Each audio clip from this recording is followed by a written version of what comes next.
Terima kasih kepada peserta guru pendampingnya yang telah berkostum juga berkostum ala adat istiadat khususnya Dayak.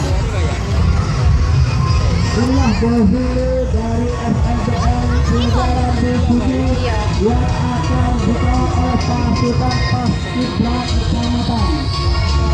Paskibra Kecamatan. Dan begitu di belakangnya defile ala Jasi.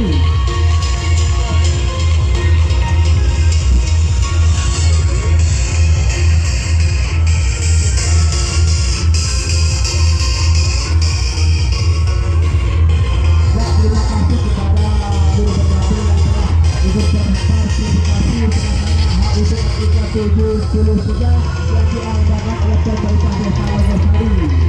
Dalam hal ini Bapak Bapak Eko Bumi Laluyo juga Bapak Asma yang mendukung telah banyak yang mendukung HUTNI ke-73 yang dilaksanakan oleh pemerintah desa Logosari. Ya, terima kasih.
Oke, ini saya ya.